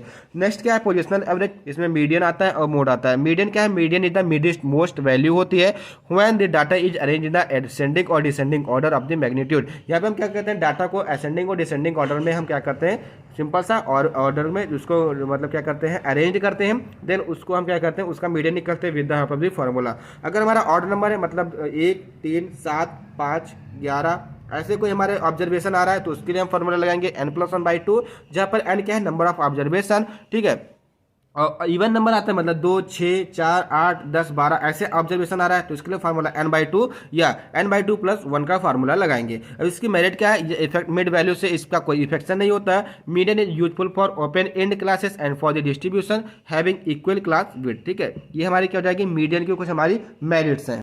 नेक्स्ट क्या है, मोड। मोड क्या है, mode is an observation that occurs most frequently in the data, मतलब एक डाटा में जिस भी संख्या की, जिस भी नंबर की या जिस भी चीज की ज्यादा बार आवृत्ति हो गई हो या ज्यादा बार वो उस नंबर में आ रहा है, तो उसी को क्या बोलते हैं, मोड बोलते हैं। The major of central tendency is use in case of nominal और हायर ऑर्डर स्केल, इसको मतलब नॉमिनल या हायर ऑर्डर स्केल में इसका यूज करते हैं। It is not use for the ordinal and interval data, मतलब इंटरवल डाटा जैसे 10 से 20 20 से 30, इसके लिए ये यूज नहीं किया जाता है। ठीक है। यूज होता है डाटा इज ग्रुप। ठीक है। इसका कैलकुलेशन कैसे करते हैं, किसका, मीन डाटा का। ठीक है। सॉरी यहाँ पे, हाँ, मीन डाटा। देखिए आप कैलकुलेशन पार्ट आता है, आपके क्वेश्चन में पूछा गया है क्या कैलकुलेशन, क्वेश्चन मैं फिर से खोलता हूँ फिर बताता हूँ आप। यहाँ पे देखिए, calculate the mean and standard deviation, आपको इस डाटा का मीन और स्टैंडर्ड डेविएशन निकालना है, तो वही पार्ट हम सॉल्व करने वाले हैं। तो मीन के लिए फार्मूला मैंने आपको क्या बताया था, sum of all observation upon total number of observation. तो जितने भी ऑब्जर्वेशन है मतलब 14, 12, 13, 10, 11, 13, 14, 12, 12, 11, 10, 13, 12, 11, 10 एंड 14, इसको क्या कर लेंगे कंप्लीट हम जोड़ लेंगे। तो इसको जब कंप्लीट जोड़ेंगे तो 192 आएगा। और कितने ऑब्जर्वेशन है, total number of observation 1 2 3 4 5 6 7 8 9 10 11 12 13 14 15 16 observation. तो 192/16 कर देंगे। मतलब जो एक्स बार का फार्मूला क्या है, समेशन एक्स अपॉन एन है। तो समेशन एक्स की वैल्यू 192 है, अपॉन एन की वैल्यू क्या है आपके 16 है। तो आपका जो मीन निकल के आएगा वो 12 आपका मीन निकल के आएगा। अब इसी डाटा को आपको स्टैंडर्ड डेविएशन निकाला, तो स्टैंडर्ड डेविएशन क्या था, root square of the mean. Root square होता है मीन का। तो फार्मूला से क्या होता है, सिग्मा। सिग्मा से हम डिनोट करते हैं स्टैंडर्ड डेविएशन को, equal to under root summation X minus X bar के स्क्वायर अपॉन एन। इसका मतलब क्या, हमारा एक्स हमारी क्या जाएगी, ये वैल्यू हो जाएगी, और एक्स बार हमारा क्या हो जाएगा, जो हमने 12 निकाला हुआ है, और एन हमारा टोटल नंबर ऑफ ऑब्जर्वेशन। तो इसके लिए हमको पूरी वैल्यू निकालनी पड़ेगी, एक चार्ट बनाना पड़ेगा, जो कि हम देखते हैं। यहाँ पे आप देख सकते हैं कि मैंने एक चार्ट बनाया हुआ है। ये हमारी एक्स की वैल्यू जो कि हमारे क्वेश्चन में दिया हुआ है। तो हमको एक्स माइनस एक्स बार निकालना, तो उसके लिए हमको पहले एक्स माइनस एक्स बार निकालना होगा। तो सबसे पहले हम इसका मीन निकालेंगे। मीन हमारा अभी जस्ट हमने निकाला था 12 आया हुआ था। तो अब एक्स माइनस एक्स बार का मतलब एक्स की वैल्यू 15 है और एक्स बार की वैल्यू आपकी क्या है 12 है। तो 14 माइनस 12 इक्वल टू 2 हो जाएगा। उसी प्रकार से हर एक को हम यहाँ पे सब्सटीट्यूट करते हुए चले जाएंगे, ठीक है। 12 माइनस 12 0 हो जाएगा, 13 माइनस 12 आपका 1 हो जाएगा, 10 माइनस 12 -2 हो जाएगा। इसी प्रकार से एक्स माइनस एक्स बार को हम निकाल लेंगे। उसके बाद इन सब का स्क्वायर कर देंगे, क्योंकि एक्स माइनस एक्स बार को स्क्वायर निकालना है, क्योंकि हमको x minus X bar square ही हमारे फार्मूले में लिखा है, तो इसको निकाला है। तो सबका स्क्वायर कर देंगे। जब सबका स्क्वायर कर देंगे तो इसका समेशन कर देंगे। जब इसका समेशन करेंगे तो इसका टोटल वैल्यू आपकी 30 आएगी, ठीक है। तो यहाँ पर आपको क्या मिल गया, summation X minus X bar का स्क्वायर मिल गया, और आपको समेशन आपका जो नंबर ऑफ ऑब्जर्वेशन था एन वो आपको ऑलरेडी दिया हुआ था, ठीक है। तो यहाँ पर हमारा तो मीन निकाले। अब हम स्टैंडर्ड डेविएशन का निकालेंगे। थर्ड हमारा क्या है, एक्स माइनस एक्स बार का स्क्वायर 30 है, तो sigma equal to under root 30 और एन की वैल्यू आपकी 16 है। तो जब इसको हम सॉल्व करेंगे तो 30/16 को सॉल्व करेंगे तो 1.875। देखिए कैलकुलेटर अलाउ है, आप कैलकुलेटर लेके जा सकते हैं, कोई प्रॉब्लम नहीं है। तो जब आप अंडर रूट 1.875 को जब आप स्टैंडर्ड रूट निकालेंगे तो आपका आएगा 1.369। तो ये आपका क्या हो जाएगा, स्टैंडर्ड डेविएशन हो जाएगा। इसी प्रकार से आपको कोई भी क्वेश्चन पूछा जाता है तो इसी प्रकार से आपको फॉर्मूले के ऊपर रख के लगा देना, और चार्ट आवश्यक है, चार्ट जरूर आपको बनाना है। तो यहाँ पर आपका सेक्शन भी होता है कंप्लीट। जो नेक्स्ट सेक्शन क्या है, सी, जिसमें आपका टोटल 7 क्वेश्चन होते हैं, और हर एक क्वेश्चन आपके 7 नंबर के होते हैं, करना होता है 5। लेकिन हम सॉल्व कराएंगे आपको 7 की, कि आपको कोई भी यहाँ पे डाउट ना हो, और कोई भी क्वेश्चन आपसे पूछा जाए तो आपको ये ना कहना पड़े कि हाँ मुझे ये क्वेश्चन नहीं आ रहा है, ठीक। तो पहला क्वेश्चन यहाँ पे क्या है, classify different type of data, explain any 3 measure of dispersion with the example, ठीक। तो यहाँ पर आपको डिफरेंट टाइप के डाटा को बताना है, और जो डिस्पर्जन है उसके मेजर ऑफ डिस्पर्जन के 3 टाइप, मतलब टोटल 5-6 टाइप के हैं, लेकिन उसमें से आपको 3 को ही बताना है, ठीक है, विथ एग्जाम्पल के साथ में। तो डाटा क्या है, तो डाटा आर द मेजरमेंट और observation that are collected as a source of information. मतलब सिंपल सा डाटा का मतलब क्या हुआ कि जैसे कोई भी आप कंप्यूटर लैंग्वेज में समझे या सॉफ्टवेयर लैंग्वेज में समझे कि डाटा का मतलब क्या है। जैसे आपके मोबाइल फोन में डाटा है, ठीक। तो डाटा, ये डाटा नेट वाला डाटा नहीं बात कर रहा हूँ। जैसे आप क्या कर रहे हैं कि ये जो मैंने लिखा हुआ ये भी एक डाटा ही है, ठीक। तो इसी को क्या होता है, ये एक मेजरमेंट है या एक ऑब्जर्वेशन है। दैट आर कलेक्टेड, मैंने कलेक्ट ही तो क्या as a source of information, आपको मैं इन्फॉर्मेशन तो ही दे रहा हूँ। तो data are the value of variable, कहने का मतलब क्या, जो वेरिएबल्स होते हैं उनकी जो वैल्यू होती है उसी को क्या बोलते हैं, डाटा। इसका जो डाटा कितने टाइप के होते हैं, 2 टाइप के होते हैं, एक क्वालिटेटिव एक क्वांटिटेटिव। क्वालिटेटिव में आपके 2 टाइप के होते हैं, एक नॉर्मल होता है, एक ऑर्डिनल होता है, मतलब जिसको ऑर्डर में किया जाता है। दूसरा क्या है, क्वांटिटेटिव होता है, जिसको हम न्यूमेरिकल डाटा भी बोलते हैं। ये डिस्क्रीट डाटा होता है, एक कंटीन्यूअस डाटा होता है। डिस्क्रीट डाटा का मतलब क्या, जैसे पैरासीटामॉल टैबलेट में एक पत्ते के अंदर 10 गोली होती है, तो उसको हम ये नहीं बोलते हैं कि 10 गोली हमको पैरासीटामॉल, हम सीधा बोलते हैं कि एक पत्ता हमको क्या दे दीजिए, पैरासीटामॉल दे दीजिए। अब एक पत्ते के अंदर 10 पैरासीटामॉल, वो इंडिविजुअल डाटा जाएगा, ठीक। लेकिन डिस्क्रीट डाटा मतलब एक पत्ता हमको पैरासीटामॉल चाहिए, और उसके अंदर कितने भी पैरासीटामॉल हो वो उसके सीरीज के ऊपर निर्धारित करेगा। कंटीन्यूअस डाटा का मतलब क्या जाता है, जैसे जिसका मिड वैल्यू जिसमें हो, जैसे 10 से 20, 20 से 30, इस प्रकार से, ठीक है। ये हमारे टोटल 4 टाइप के डाटा यहाँ पे हमको देखने को मिले। तो पहला क्या है, क्वालिटेटिव डाटा, ठीक है, जिसको हम कैटेगरियल डाटा के नाम से भी जानते हैं, जिसमें कैटेगरी हम डिफाइन करते हैं। Describe the data that fits into the category, मतलब जो कैटेगरी में फिट होते हैं, ठीक है। अब इसमें पहला जो क्या है, नॉर्मल डाटा, जिसको हम नॉमिनल डाटा के नाम से भी जानते हैं। तो नॉर्मल और nominal data is one of the type of qualitative information which help to label the variables without providing the numerical value. मतलब कहने क्या है, इसमें कोई भी न्यूमेरिकल वैल्यू की आवश्यकता नहीं पड़ती। जैसे मैं आपको एग्जाम्पल के तौर पर बोलूँ कि जैसे आपके क्लास में कितने स्टूडेंट पढ़ रहे हैं, तो आप बोलेंगे 60 स्टूडेंट पढ़ रहे हैं, 65 स्टूडेंट पढ़ रहे हैं, ठीक है ना। तो ये आपका क्या जाएगा, वही मैं बात करूँ रोल नंबर की, तो हर एक का अलग अलग इंडिविजुअल रोल नंबर है, ठीक है। तो इसको क्या बोलेंगे हम, नॉर्मल या नॉमिनल डाटा बोलेंगे। जैसे एग्जाम्पल के तौर पर लेटर हो गया, सिंबल हो गया, वर्क हो गया, जेंडर, ये एक स्पेसिफिक होता है, इसमें आप मिक्स आउट नहीं कर सकते हैं, आप इसमें इन बिटवीन नहीं लगा सकते हैं, या आप ऐसा नहीं कर सकते हैं कि जेंडर आपके जो 3 होते हैं, ठीक है, मेल फीमेल और जो ट्रांसजेंडर होते हैं, तो आप ये नहीं कह सकते हैं कि आप में मेल फीमेल को आप एक कर देंगे, ऐसा नहीं कर सकते हैं, ठीक है। तो ये हमारे क्या होता है, नॉमिनल या नॉर्मल डाटा इसको हम कहते हैं। वही जो ऑर्डिनल डाटा मतलब जिसको ऑर्डर मतलब 1 2 3 4 ऐसे ऑर्डर में करते हैं, ठीक है। जिसको जैसे मैंने आपके कोई डिफरेंट टाइप ऑफ डाटा मतलब 4 5 8 7 6 5 10 9 दिया है ऐसे, तो उसको आप ऑर्डिनल डाटा नहीं कहेंगे। ऑर्डिनल डाटा कब कहेंगे, जब वो उसको असेंडिंग या डिसेंडिंग ऑर्डर में कन्वर्ट कर देंगे, मतलब 1 2 3 4 5 6 7, मतलब पहले छोटा फिर बड़ा, या पहले बड़ा या फिर छोटा, ठीक है। इस हिसाब से जब करेंगे तो इसको बोलेंगे क्या, ऑर्डिनल डाटा। तो ordinal data is a type of data that follows a natural order, जो नेचुरल ऑर्डर फॉलो करता है। The ordinal data is commonly represent using a bar chart, इसको हम बार चार्ट के माध्यम से इसको रिप्रेजेंट करते हैं। Variables mostly find the survey, finance and economic.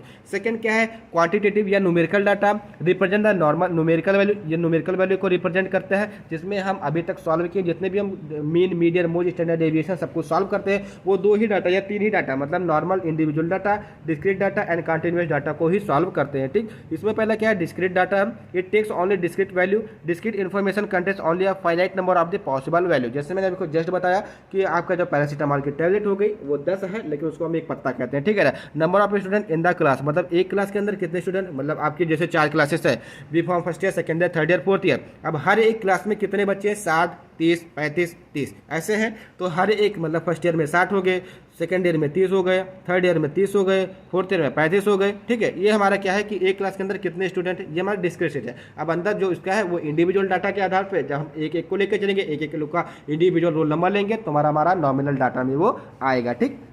उसके बाद क्या है, कंटिन्यूअस डाटा। तो continuous data is a data that can be selected with in a specific range. जैसे टेम्परेचर हो गया जैसे 36 to 37 डिग्री, तो यहाँ पर 36 से 37 के बीच में उसकी वैल्यू कुछ भी हो सकती है। 10 से 20 के बीच में, आपकी सैलरी 25,000 से 50,000 के बीच में, तो यहाँ पर हम मिड वैल्यू उसकी लेते हैं, उसको हम बोलते हैं कंटिन्यूअस डाटा।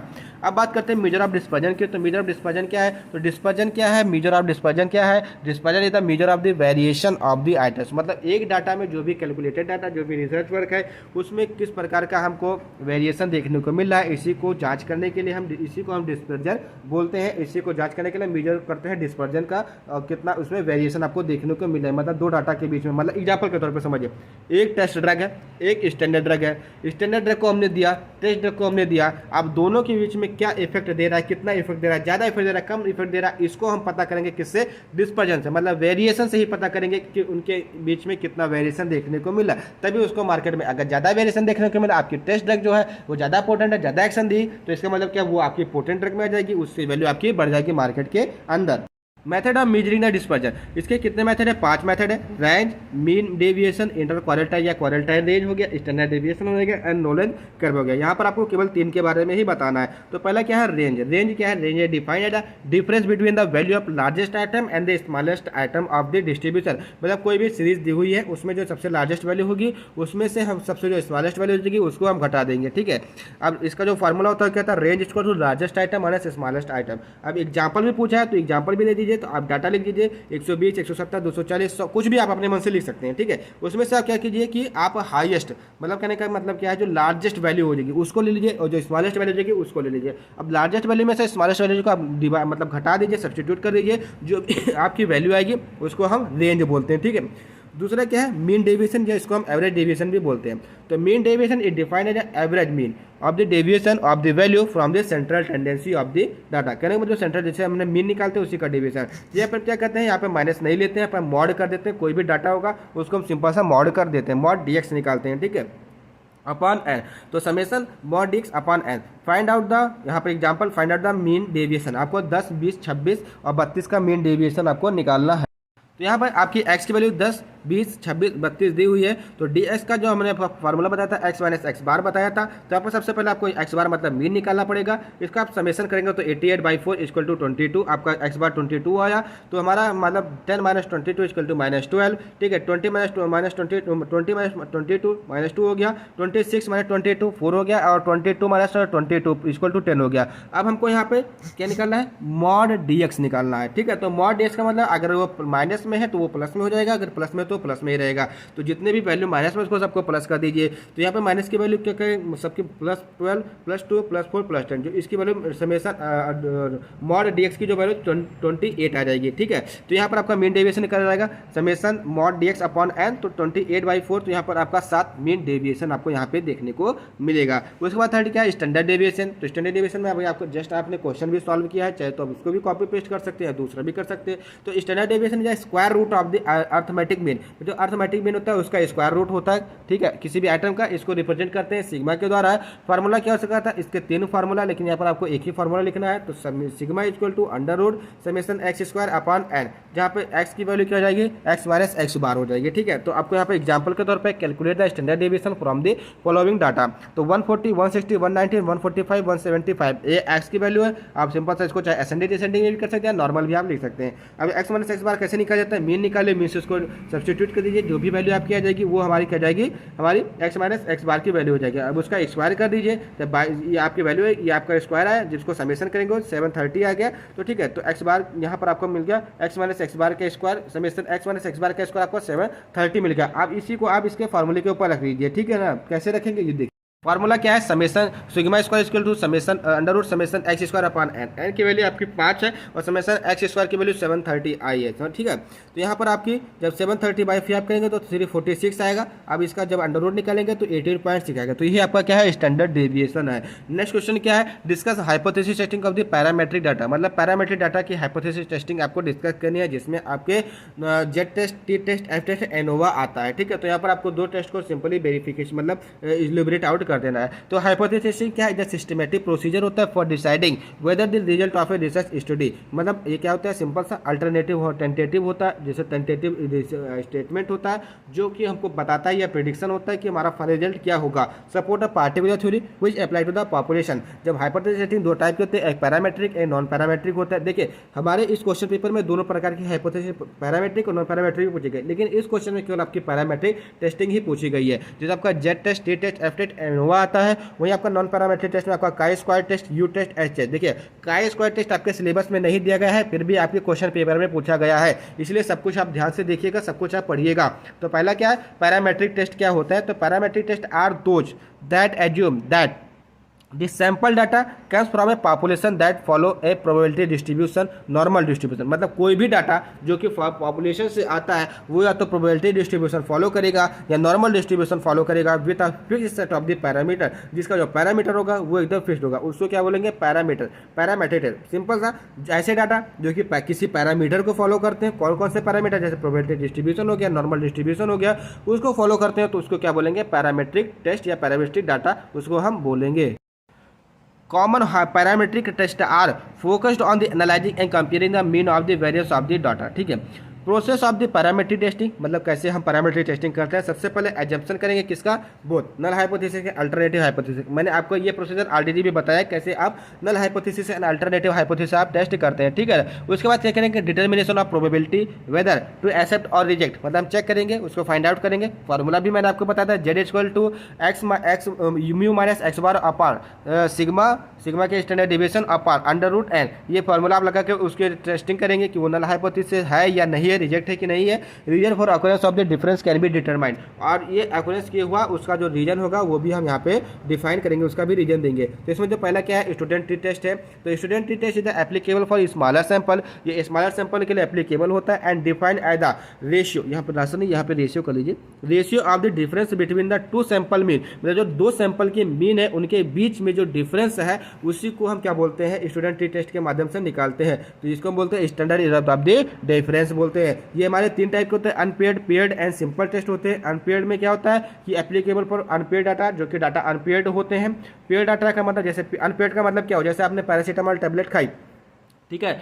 तो आपका बुखार उतरा, फिर आपने दूसरे दिन पैरासीटामोल खाई, फिर आपका बुखार उतरा। ये क्या कि आपने एक इंडिविजुअल डे में आपने एक इंडिविजुअल टेबलेट खाई। वहीं पेड टेस्ट में क्या हुआ कि आपने आज पैरासीटामोल टेबलेट खाई, आपने कल पैरासीटामोल टेबलेट खाई, तो दोनों जो पैरासीटामोल टेबलेट का इफेक्ट आपकी बॉडी के ऊपर क्या हुआ उसको बोलेंगे क्या, पेड टेस्ट बोलेंगे। सिंपल टेस्ट में जो कि नॉर्मल हाइपोथेसिस टेस्टिंग में आप यूज करते हैं। फॉर्मूला फॉर अनपेड टेस्ट, तो laying down the both null hypothesis और alternative hypothesis, calculation of the standard deviation. Standard deviation को सबसे पहले हम क्या करेंगे, सिंपल सा नल हाइपोथेसिस है या अल्टरनेटिव हाइपोथेसिस, इसको बताएंगे। उसके बाद स्टैंडर्ड डेविएशन फाउंड आउट करेंगे। इसका स्टैंडर्ड डेविएशन कैसे निकालते हैं, इसका फार्मूला क्या है, √x - x bar square upon n-1। अब हम calculation of the sample mean को निकालेंगे, तो t = म्यू माइनस यहाँ पर x बार कर लीजिए, ठीक है ना, x bar upon standard deviation जो कि इसकी वैल्यू होगी इंटू √n। ये हमारा क्या जाएगा, कैलकुलेशन हो जाएगा। किस यहाँ पे इंटू मत कीजिए, यहाँ पे ये रहेगा, ठीक है, √n। Comparison with tabulated value to the calculated value, जो भी कैलकुलेटेड टैबुलेटेड वैल्यू उन दोनों जो कंप्यूटेड वैल्यू हो जाएगी वो आपकी टैबुलेटेड वैल्यू जो हो जाएगी वो आपके चार्ट में दी रहेगी। कैलकुलेटेड वैल्यू जो आपको यहाँ पे जो फाइंड आउट होगी उनको कंपेयर करेंगे, देन उसको हाइपोथेसिस क्या है, रिजेक्ट है, एक्सेप्ट है, ये पता कर लेंगे। उसका procedure for unpaid test, unpaid test के लिए प्रोसीजर क्या है, लेइंग डाउन नल हाइपोथेसिस और अल्टरनेटिव हाइपोथेसिस। पहले हम पता कर लेंगे कि उसमें नल हाइपोथेसिस है या अल्टरनेटिव हाइपोथेसिस है। डिग्री ऑफ फ्रीडम, मतलब यहाँ पर n-1 डिग्री ऑफ फ्रीडम निकालेंगे, एंड जो भी उसके नंबर ऑफ ऑब्जर्वेशन होगा उसमें से एक घटा देंगे। Difference between the observation of the two sample, मतलब दो सैंपल के बीच में क्या डिफरेंस है, x1 - x2, ये निकाल लेंगे। ये आपका डी में निकल आएगा। Determine the mean difference, mean difference क्या है, समेशन डी, जितने भी आपका डिफरेंस आएंगे उसको समेशन कर लीजिएगा, आपका मीन डिफरेंस निकल जाएगा। कैलकुलेट करेंगे क्या, हम सिंपल सा समेशन डी को, ठीक है, ओ सॉरी डी बार को, तो डी बार का मतलब क्या जाएगा, समेशन डी अपॉन n, ठीक है। डिटरमाइन द स्टैंडर्ड डेविएशन, जिसको हम x - x बार का स्क्वायर अपॉन n-1 से इसको हम क्या करेंगे, स्टैंडर्ड डेविएशन को डिटरमाइन करेंगे। Then determine the standard error, उसके बाद SC को हम निकालेंगे सिग्मा अपॉन √n। उसके बाद कैलकुलेटेड वैल्यू और टी वैल्यू को हम निकालेंगे, जिसका जो फॉर्मूला क्या है, t = D bar upon SC। D बार आपका सिंपल सा जो कैलकुलेटर होगा किसका, मीन डिफरेंस का जो भी समेशन होगा उसको हम किससे भाग दे, मतलब डिवाइड कर देंगे, हम स्टैंडर्ड एरर से उसको डिवाइड कर देंगे। उसके बाद एफ टेस्ट क्या है, F test is use to determine the whether two independent estimate of the population variance differ significantly. कहने का मतलब का जो एफ टेस्ट होता है ये डिटरमाइन करता है दो इंडिपेंडेंट वेरिएबल जो इंडिपेंडेंट एस्टिमेट होते हैं उनके बीच में जो पॉपुलेशन वेरिएंस होता है उसको ये सिग्निफिकेंटली डिटरमाइन करते हैं। जो इसका क्या होता है, sigma square A equal to sigma square B equal to sigma square C, ठीक है ना। F equal to S square A upon S square B, तो एस स्क्वायर निकालने का जो फॉर्मूला क्या है, एक्स माइनस एक्स बार का स्क्वायर अपॉन n-1, ठीक है। जैसे स्टैंडर्ड डेविएशन हम निकालते हैं उसी प्रकार से, ठीक है। अब अगर ए के लिए निकालना, जैसे दो वैल्यू दी हुई, तीन वैल्यू दी गई है, तो हमारा यहाँ पर एस ए, तो ए की वैल्यू जो एक्स माइनस एक्स बार निकल के गया वो लगाएंगे। अगर बी की दी है तो बी का x B minus x B का स्क्वायर समेशन एक्स बी का स्क्वायर अपॉन n-1 निकालेंगे। एक्स सी तो यहाँ पर हम सी का, मतलब अलग अलग डिफरेंट वैल्यूबल के लिए अलग अलग वहाँ पे फॉर्मूला हम लगाएंगे। नेक्स्ट क्वेश्चन क्या है, explain the type of correlation and correlation coefficient, give the suitable example. यहाँ पर आपको कोरिलेशन और कोरिलेशन कोएफिशिएंट के कितने टाइप्स है उसको बताना है और साथ में उसके एग्जांपल भी आपको देना है। तो सबसे पहले बात करें कोरिलेशन क्या है। Correlation is the analysis of the covariance between the to और मोर वेरिएबल्स। कहने का मतलब क्या है कि दो या दो से अधिक वेरिएबल्स के बीच में जो वेरिएंस है उसकी जो एनालिसिस करते हैं उसी को क्या बोलते हैं, कोरिलेशन। तो correlation is the analysis of the relationship between the two variable, मतलब दो वेरिएबल्स के बीच में क्या रिलेशनशिप है उसको पता करने के लिए हम कोरिलेशन का यूज करते हैं। If we change the value of one variable, अगर हम एक वेरिएबल की वैल्यू को चेंज करते हैं, दैट विल बी में corresponding change in the value of the another या वन वेरिएबल। अगर हम एक की वैल्यू को चेंज करते हैं तो वो अल्टीमेटली दूसरे की जो वैल्यू होगी उसको अल्टर कर देगा या चेंज कर देगा, उस वैल्यू को ये चेंज कर देगा। कोरिलेशन कितने टाइप के होते हैं, ठीक है। कोरिलेशन टोटल आपके 4 टाइप के होते हैं, सॉरी 6 टाइप के होते हैं। पहला क्या है, positive negative correlation, simple multiple मतलब correlation and linear and non linear correlation, ठीक है। तो 6 टाइप के होते हैं बेसिकली, तीन स्टैंडर्ड आप ध्यान रखिए, positive negative, simple multiple, linear non linear correlation, ये आपके टाइप्स ऑफ कोरिलेशन है। तो पॉजिटिव कोरिलेशन का मतलब क्या होता है, जहाँ पर जो हमारा रिलेशनशिप है किसी भी दो वेरिएबल्स के बीच में वो मूव टेंडम में सेम डायरेक्शन, जहाँ पर वो सेम डायरेक्शन में नर करता है, मतलब जैसे जैसे आपकी एज बढ़ेगी वैसे वैसे आपकी बीमारी भी घटेगी। उसी प्रकार से जैसे जैसे मार्केट के अंदर प्याज जैसे कोई भी एग्जाम्पल है, जैसे जैसे पेट्रोल का रेट या डीजल का रेट बढ़ेगा वैसे वैसे ट्रांसपोर्टेशन का खर्चा भी बढ़ेगा। तो ये क्या है, पॉजिटिव कोरिलेशन है। इसका मतलब क्या है कि पॉजिटिव कोरिलेशन का मतलब क्या है कि जो दो वेरिएबल्स के बीच का जो रिलेशनशिप है वो सेम डायरेक्शन में रन करता है। वहीं अगर हम नेगेटिव कोरिलेशन के बारे में बात करें तो ये यहाँ पे जो दो वेरिएबल का जो बीच की जो रिलेशनशिप है वो अपोजिट में वर्क करता है, मतलब अपोजिट डायरेक्शन में जाता है। मतलब अगर एक की वैल्यू बढ़ेगी तो दूसरे की वैल्यू घट जाएगी। एग्जाम्पल के तौर पे अगर आपकी गैस की वैल्यू जो वॉल्यूम होगा वो इंक्रीज होगी तो आपका प्रेशर वहाँ पे भी डिक्रीज होगा। ठीक है, दूसरा क्या है, तीसरा क्या है, simple correlation, correlation between the two variable which are given, जो कि गिवन रहता है। वहीं मल्टीपल का मतलब correlation between the more than two variables are required, यहाँ पे दो या दो से अधिक वेरिएबल्स की आवश्यकता होती है, उसको क्या बोलते हैं, मल्टीपल कोरिलेशन बोलते हैं। नॉन लीनियर कोरिलेशन का मतलब क्या होता है कि change in the one variable does not constant change in the second variable. कहने का मतलब क्या है कि अगर एक वेरिएबल के ऊपर आप चेंज करते हैं तो वो उसी के आधार पर कॉन्स्टेंटली उसको चेंज नहीं करता। हाँ, चेंज करेगा उसके दूसरे वेरिएबल को, लेकिन कांस्टेंट नहीं करेगा। ठीक है, जैसे अमाउंट ऑफ रेनफॉल, कहने का मतलब क्या, जैसे अभी मैं बोलूँ कि जितनी ज़्यादा बरसात होगी उतनी ज़्यादा आपकी फसल प्रोवाइड होगी, मतलब प्रोवाइड होगी, मतलब ज़्यादा, मतलब उतनी ज़्यादा आपकी फसल की यील्ड होगी। तो ये गलत होगा।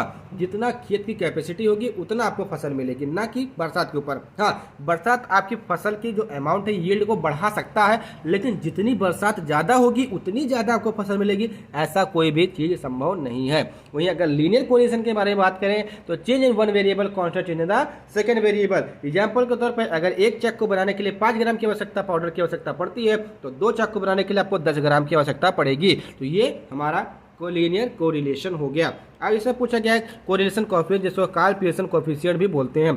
तो कार्ल पियर्सन कोएफिशिएंट सजेस्ट है मैथमेटिकल, मतलब कार्ल पियर्सन इन्होंने क्या किया, एक मैथमेटिकल मॉडल को सजेस्ट किया for the measuring the intensity और the magnitude of the linear relationship between the two variable series. Simple सा कार्ल पियर्सन कोएफिशिएंट एक ऐसे प्रकार मैथमेटिकल फॉर्मेशन है जहां पर हम दो या दो से अधिक लीनियर रिलेशनशिप को पता करते हैं, दो या दो से अधिक वेरिएबल्स के बीच की सीरीज को। ठीक है, अब इसकी प्रॉपर्टीज क्या है, the coefficient of the correlation takes the value between the -1 और +1। कहने का मतलब क्या है, जो कार्ल पियर्सन कोएफिशिएंट की जो वैल्यू है या तो -1 और +1 के बीच में ही रहेगी। -1 से ऊपर -2 -1.1 नहीं जाएगी, 1 से 1.1 नहीं जाएगी। अगर जाता है तो उसका मतलब वो कोरिलेशन वहाँ पे गलत है। उसके बाद क्या है, the coefficient of the correlation is independent of the change in the seal and origin of the variables. मतलब कहने का क्या है, जो कोएफिशिएंट ऑफ द कोरिलेशन है वो इंडिपेंडेंट है किसके ऊपर, अगर आप किसी भी सील या ओरिजिन को जो वेरिएबल्स है उसको चेंज करते हैं।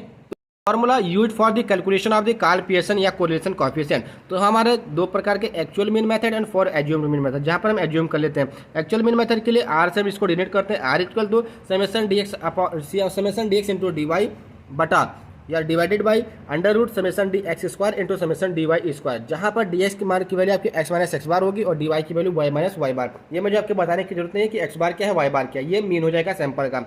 एज्यूम्ड मीन के लिए r equal to n summation dx dy minus summation dx dy हो जाएगा। ठीक है, summation dy and power under root n summation dx का स्क्वायर माइनस समेशन dy का square into under root n summation dy इसका square minus summation dy का square. ठीक है, ये आपका फॉर एज्यूम्ड मीन के लिए हो गया। ठीक है, अगर आपको इसको अच्छे तरीके से समझना है तो आप लेक्चर वीडियो को देखेंगे तो यहाँ पर आपको हर एक चीज़ का हर एक फार्मूले के बारे में आपको वहाँ पे पता चलेगा एग्जाम्पल के साथ में। लेकिन यहाँ पे एग्जाम्पल नहीं पूछा गया, इसलिए मैंने आपको एक एग्जाम्पल नहीं दिया। नेक्स्ट क्वेश्चन पूछा गया, explain ANOVA and right its application, मतलब एनोवा का एक्सप्लेन कीजिए और इसके एप्लीकेशन के बारे में बताइए।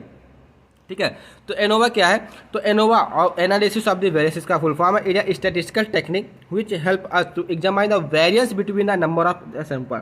मतलब नंबर ऑफ सैंपल जो है उनके बीच में कौन मतलब वेरिएंस कितने उसको एग्जामाइन करने के लिए एनोवा का यूज करते हैं। ठीक है, ANOVA is an experiment design which help to compute the variation. कहने का मतलब क्या है, जो एनोवा है हमारा एक एक्सपेरिमेंटल डिजाइन है जो कि हमको हेल्प करता है कि इसमें compute the variation between the mean of the group by dividing the total difference in the given data into two component. Simple सा कहने का मतलब क्या कि दो जो डिफरेंट वेरिएबल्स हैं उनके बीच में जो भी हमको डिफरेंस देखने को मिलेगा उस डिफरेंस को निकालने के लिए हम एनोवा का यूज करते हैं। ठीक है, ये दो टाइप में मतलब दो को रिस्पॉन्ड इसके होगा, एक होगा विद इन ग्रुप वेरिएंस, एक होगा बिटवीन ग्रुप वेरिएंस। अभी जब आप इसका प्रोसीजर देखेंगे तो और अच्छे तरीके से समझने की कोशिश करेंगे। वेरिएंस क्या है? तो variance is define as the square of the standard deviation, मतलब रूट नहीं, केवल square of the standard deviation, root mean square या मीन एरर और या मीन स्क्वायर एरर। अब इसमें दो टेक्निक का यूज करते हैं, एक वन वे एनोवा होता है, टू वे एनोवा होता है। वन वे क्या होता है? When the information of the data is classified on the account of the only one independent variable, मतलब इसमें जो इंडिपेंडेंट वेरिएबल होगा केवल एक वन इंडिपेंडेंट वेरिएबल होगा, called as one way ANOVA. अब इसकी कैलकुलेशन कैसे करते हैं ये भी देख लीजिए। देखिए यही सब जो चीज़ है आपके पेज को फुल करने का काम करेंगे और यही चीज़ आपको नंबर भी दिलाएंगे। तो सबसे पहले यहाँ पर हम हर एक सैंपल का मीन निकालेंगे, जिसका जो फार्मूला क्या होता है, जैसे y bar equal to summation y upon n, या आप यहाँ पर एक्स भी ले सकते हैं। इसी प्रकार से आप हर एक सैंपल का एग्जाम्पल आप ले लेंगे। मैंने एनोवा ऑलरेडी आपको बताया हुआ है लेक्चर वीडियो में। स्टेप सेकंड निकालेगा कंबाइंड मीन निकालेंगे, मतलब जितने भी डाटा के आपके मीन है, क्योंकि यहाँ पे दो या दो से अधिक वेरिएबल्स होंगे, आपको देखने को मिलेगा, सीरीज आपको देखने को मिलेगी। तो वहाँ पर आप जितने भी आपको मीन निकल के आएंगे सभी मीन को इकट्ठा हम उसका भी मीन निकाल लेंगे, वो आपको क्या जाएगा? कंबाइंड मीन जाएगा। उसके बाद थर्ड स्टेप क्या होगा? सम ऑफ स्क्वायर बिटवीन सैंपल, मतलब कहने का क्या है कि जो मतलब सैंपल के बिटवीन, मतलब जो भी डाटा दिया हुआ है सैंपल के बिटवीन में उसका स्क्वायर कर देंगे। तो S square between equal to P1 y1 bar minus y bar का स्क्वायर। y1 बार क्या है कि ईच सैंपल का क्या है, हमारा क्या है? मीन है। y बार क्या है? आपका कंबाइंड मीन है। तो जो हमारा ईच सैंपल मीन है और जो हमारा कंबाइंड मीन है उससे सब्स्टिट्यूट कर देंगे। और पी क्या है? नंबर ऑफ ऑब्जर्वेशन, मतलब नंबर ऑफ प्रोबेबिलिटी ऑब्जर्वेशन, उससे उसको मल्टीप्लिकेशन कर देंगे, मतलब एक चीज में कितने नंबर ऑफ डाटा दिए गए हैं उसका स्क्वायर कर देंगे। यही आपका एक्स स्क्वायर बिटवीन निकल जाएगा। इसी प्रकार इसको जितने भी डाटा होंगे उतने से इसको मल्टीप्लिकेशन करते या प्लस करते हुए चले जाएंगे। ये आपका निकलेगा sum of square between the sample. Fourth step का क्या है? Mean square between the sample. अब आप क्या, आपने वहां पे क्या निकाला था? सिंपल था, सम स्क्वायर निकाला था। अब यहाँ पर हम मीन स्क्वायर निकालेंगे बिटवीन द सैंपल। तो हम स्क्वायर बिटवीन को एस स्क्वायर बिटवीन, मतलब जो आपका sum square of the between the sample है, by D F. D F क्या है? नंबर ऑफ कॉलम, मतलब कितने कॉलम है उसको -1 कर देंगे। जैसे 5 कॉलम है तो 5 में से 1 घटा देंगे 4, तो आपका यहाँ पर डी एफ का मान कितना हो जाएगा? 4 हो जाएगा, ठीक है ना।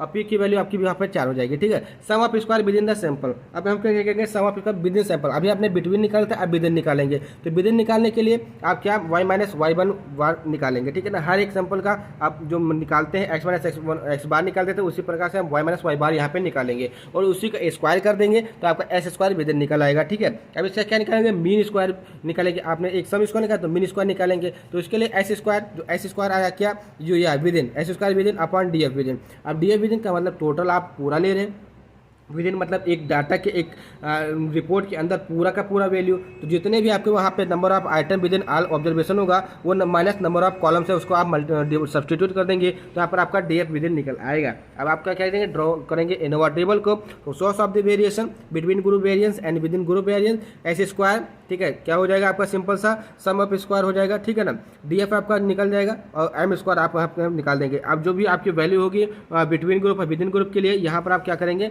स्टेप 9 में क्या करेंगे? एफ वैल्यू निकालेंगे between group variance upon within group variance. जो भी होगा वो आपका कैलकुलेट होकर आ जाएगा। अगर एफ की जो वैल्यू हो जाएगी लेस देन द टैबलेटेड वैल्यू, जो भी टैबलेटेड वैल्यू आपकी जो चार्ट में दिया होगा वो कम होगा उससे, अगर एफ वैल्यू से, तो नो सिग्निफिकेंट एग्जिट। यहाँ पर आपको कोई भी दो वेरिएबल्स के बीच में कोई भी सिग्निफिकेंट देखने को नहीं मिलेगा।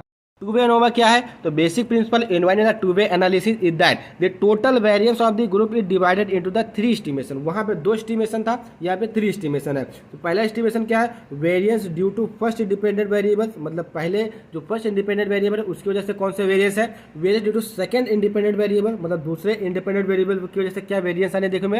And variance within the group, मतलब जो विद इन और बिटवीन, ठीक है, ये हो गया, ठीक है। कैलकुलेशन कैसे करते हैं? तो पहले क्या करेंगे? हम काउंट करेंगे नंबर ऑफ द आइटम, मतलब पी कितने नंबर ऑफ आइटम है और उसको सम कर देंगे, टोटल कर देंगे, मतलब n1 n2 n3 ऐसे सम कर देंगे। उसके बाद क्या करेंगे? कोरिलेशन फैक्टर निकालेंगे, जिसका फार्मूला क्या आता है? T square point P. तो टी क्या है? आपका टोटल नंबर ऑफ ऑब्जर्वेशन है, टी का स्क्वायर कर देंगे अपॉन पी क्या है? नंबर ऑफ द आइटम, मतलब हर एक इंडिविजुअल सीरीज में कितने नंबर ऑफ द आइटम दिए गए हैं, ठीक है। ये हो जाएगा। स्टेप 3 क्या जाएगा? Calculate the square of the all these item, मतलब सबके जो जितने भी आइटम्स हैं, मतलब n1 n2 n3 सबका आप क्या कर देंगे? स्क्वायर कर देंगे, ठीक है। जो भी वैल्यू आएगी आपकी SI निकल के आएगी। अब calculate the total sum of square, TS square निकालेंगे। तो इसका जो फॉर्मूला SI माइनस CF, ऐसा क्या है आपका?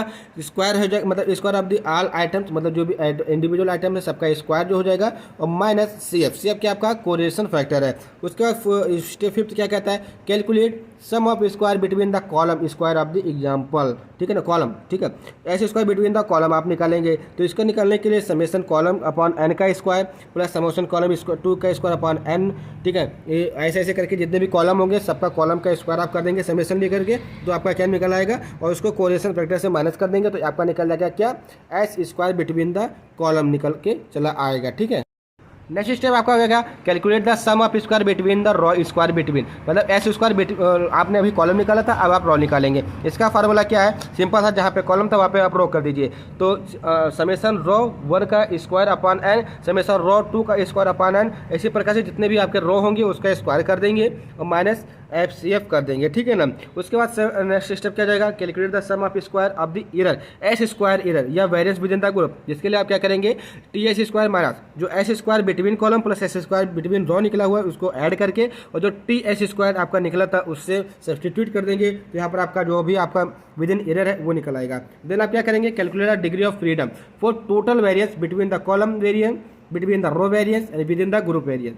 तो DF मतलब टोटल वैल्यू, जो टोटल वेरियंस है वो क्या जाएगा, DF टोटल कर दूँ number of column into number of row -1, DF for the variance between the column, मतलब DF बिटवीन द कॉलम, तो number of the column -1, DF variance between the row, number of the row -1, ठीक है ना। उसी प्रकार से DF for the variance within the group, तो number of column -1 minus number of column या number of row -1। उसका next step क्या जाएगा, calculate the mean square for the variance between the column variance between and errors within the group. तो M square between equal to आपका क्या हो जाएगा, S square between upon number of column -1, मतलब M square आप निकालने हैं between का, तो इसके लिए आपका S square between upon number of column -1 से निकलेगा। अगर आप M square between the row variance निकालें तो M square between row equal to S square between row upon number of row -1। हम M स्क्वायर विद इन मतलब group निकालेंगे जो एरर होगा, तो M square within equal to S square within upon number of column -1 into number of row -1, ठीक है। Error निकालने के लिए number of column -1 into number of column row -1। आप ड्रॉ करेंगे टेबल को का, तो source of the variation 3 source है, between column, between row and within group. तो S स्क्वायर DF जो M स्क्वायर इसकी वैल्यू निकालेंगे, उसके बाद F बिटवीन कॉलम को निकालेंगे, जिसका फार्मूला क्या था, M square between column upon M square with in error या M स्क्वायर कॉलम जो एरर आपका आएगा, और उसके बाद F बिटवीन रो निकालेंगे तो F, ठीक है, M square between row upon M square with in and M square error. इसको आप मल्टीप्लिकेशन कर देंगे तो आपके यहाँ पे 2/n निकल आएगा। सिग्निफिकेंट क्या है क्या नहीं ये आपको वहाँ पे पता चल जाएगा। अब अगर टैबुलेटेड वैल्यू कैलकुलेटेड वैल्यू से लेस है तो इसका मतलब वहाँ पे सिग्निफिकेंट आपको देखने को मिलेगा, अदरवाइज देखने को नहीं मिलेगा।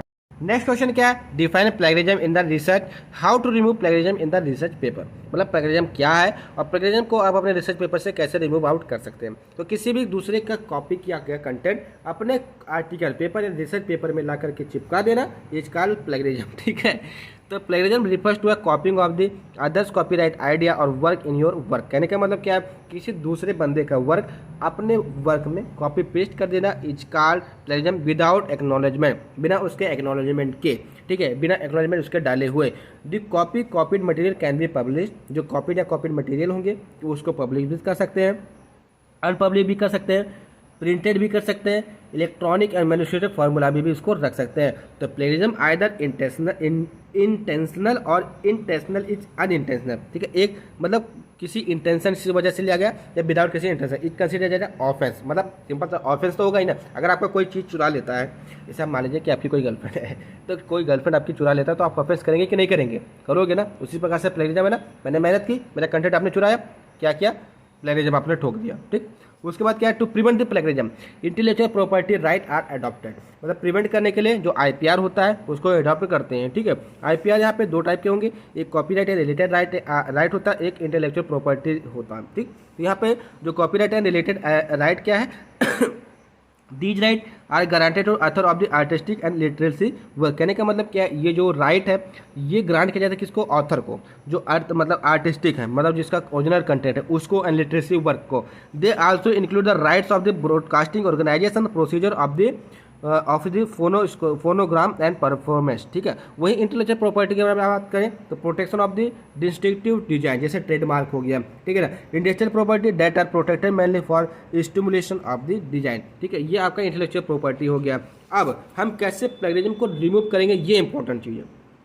तो plagiarism remover is a free online tool that is remove the plagiarism from any article and make it 100% unique without changing it's meaning. मतलब कहने का मतलब क्या है, प्लेगरिज्म रिमूवर क्या है, ये एक प्रकार का फ्री ऑनलाइन टूल है जिसके माध्यम से जो भी रिसर्च वर्क में हमारे कॉपीराइट क्लेम आए हुए हैं उसको 100% मतलब निकाल देंगे और उसको 100% यूनिक बना लेंगे, उसके बिना उसकी मीनिंग को चेंज करेंगे, जो उसका कहने का मतलब होगा वो। ठीक है, स्टेप क्या क्या है, प्लेगरिज्म चेकर। तो सबसे पहले हम प्लेगरिज्म को चेक करेंगे by the help of the software which it analyse और find the copyright material content from the your research paper. It give an estimate percentage of the copying material and self creation etc। कहने का मतलब क्या है, ये आपको एक estimated percentage दे देगा कि कितना मटेरियल आपने कॉपी किया हुआ है और कितना आपका सेल्फ का बनाया हुआ है। नेक्स्ट क्या देगा, आर्टिकल रीराइटर। उसके बाद जब आपका जो प्लेगरिज्म पता चल जाएगा तो आप उसको बैक स्पेस करेंगे, डिलीट करेंगे। तो article rewriter is a page where a research scholar delete और remove the copyright content from all research paper and right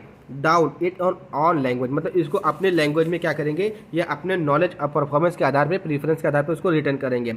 paraphrasing tool help to taking the word of the another source. कहने का मतलब क्या, जैसे आपको समझ में नहीं आ रहा है कि क्या लिखें तो आप पैराफ्रेजिंग टूल का यूज कर सकते हैं। And resting them using your own vocabulary, और आप इसमें अपनी खुद की वोकैबुलरी का भी यूज कर सकते हैं। In this way you keep the meaning of the original text but do not copy it's exact wording. आप यहाँ पर अपने वर्ड को समझाने के लिए कोई भी मीनिंग लिख सकते हैं, लेकिन आप एग्जैक्ट वर्ड को आप वहाँ पे कॉपी नहीं कर सकते हैं। ठीक है, पैराफ्रेजिंग टूल में। उसके बाद नेक्स्ट क्वेश्चन क्या है, what are non parametric test, explain chi square test and goodness of the fit. दोनों आपके सिलेबस में नहीं दिया गया है। इसका मतलब ये जो पेपर बनाया गया था किसी स्टैटिस्टिक के टीचर के द्वारा बनाया गया था, न कि किसी फार्मेसी डिपार्टमेंट के द्वारा बनाया गया था। ठीक है, तो बच के रहिएगा। आंसर क्या है, नॉन पैरामीट्रिक टेस्ट क्या होता है, तो मैंने आपको बताया था पैरामीट्रिक टेस्ट में क्या था, पैरामीटर्स दिए जा रहे थे, यहाँ पे किसी प्रकार का पॉपुलेशन एजम्पशन नहीं लिया जाएगा। तो non parametric test are the experiment that do not require the underlying population of the assumption. It does not rely on only data referring to any particular parametric group of the probability distribution। और जबकि वहाँ पे उसी probability distribution prediction के आधार पे particular parametric आधार पे हम डाटा को ले रहे थे। ये कितने टाइप के होते हैं, 1 सैंपल 2 सैंपल के लिए काई स्क्वायर टेस्ट, नॉलेज ठीक है, इश्माइलो टेस्ट, रस एंड बाइनोमियल टेस्ट हो गया। 2 सैंपल के लिए हमारा क्या होता है, काई स्क्वायर टेस्ट हो गया, मीन मान विटने हो गया, विल्कॉक्सन हो गया एंड मीडियन टेस्ट हो गया। जिसमें ऐसा कहा मान विटने विल्कॉक्सन आपसे दिया हुआ है, ठीक है ना, और यहाँ पर आपका काई स्क्वायर टेस्ट और गुड फिट टेस्ट नहीं दिया गया, लेकिन मैं आपको यहाँ पे बताने की पूरी कोशिश करूंगा। तो काई स्क्वायर टेस्ट क्या है, chi square test is statistical test use in the analysis of the contingency table when sample size are large. जहाँ पर सैंपल साइज लार्ज होते हैं वहाँ पर हम काई स्क्वायर टेस्ट का यूज करते हैं। This test is primarily use to examine the whether 2 categorical variables, मतलब 2 कैटेगरी के variables are independent in influencing the test statistic. अब इसका जो फार्मूला किया जाएगा काई स्क्वायर का, X square equal to summation observe value minus expected value. मतलब जो आपको ऑब्जर्व वैल्यू मिली और एक्सपेक्टेड वैल्यू को जो आपने एक्सपेक्ट की हुई थी, मतलब प्रिडिक्ट जो आपने प्रिडिक्ट की थी अपॉन एक्सपेक्टेड वैल्यू, तो एक्स स्क्वायर करो ओ आई माइनस ई आई, इसका स्क्वायर अपॉन ई स्क्वायर, यहाँ पे आप समेशन कर दीजिए, ठीक है ना। तो एक का square test is the statistical test use for compare result with expected result. आप कंपेयर करेंगे आपका जो एक्सपेक्टेड रिजल्ट होगा और जो आपका ऑब्जर्व वैल्यू आई उससे आप कंपेयर करेंगे। The purpose of this test is to determine difference between the observe data and expected data. Simple सा वही बात घूम घूम के आ रही है कि इसका मेन पर्पज क्या है कि जो आपने एक्सपेक्ट किया था उसमें और जो आपका ऑब्जर्व हुआ उन दोनों के बीच में क्या डिफरेंट है, इसको पता करने के लिए का स्क्वायर टेस्ट का हम यूज करते हैं। अब इसका एक ग्राफ होता है, सिंपल सा एक ग्राफ आप देख सकते हैं कि इसके पैरेलल में ही चल रहा है, जहाँ पर H0 such that S square equal to sigma square होता है, HA such that S square is not equal to sigma square, fail to reject the H0, मतलब नल हाइपोथेसिस यहाँ पर आपको रिजेक्ट मानी जाएगी, ठीक है ना। उसके बाद goodness of the fit test, तो goodness of the fit is a statistical hypothesis used to see how closely observe data mirror expected data, मतलब कितना क्लोज है। वहाँ पर हमने देखा कि दोनों के बीच में वेरिएंस कितना रहा। यहाँ पर हम ये देखेंगे कि जो दोनों डाटा है, मतलब ऑब्जर्व वैल्यू हो जो एक्सपेक्टेड वैल्यू है, उन दोनों के बीच में कितना मतलब सिमिलरिटी है, मतलब कितना क्लोज है।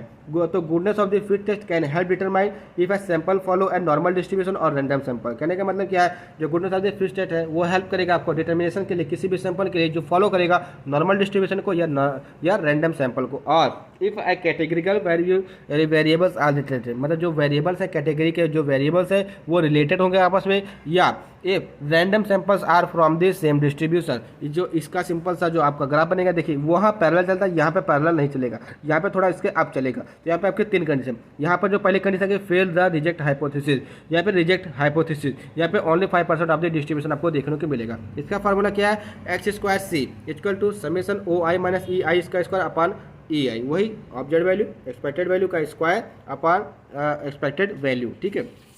उसके बाद नेक्स्ट क्वेश्चन क्या है, discuss the application of the Excel and SPSS program in statistical analysis.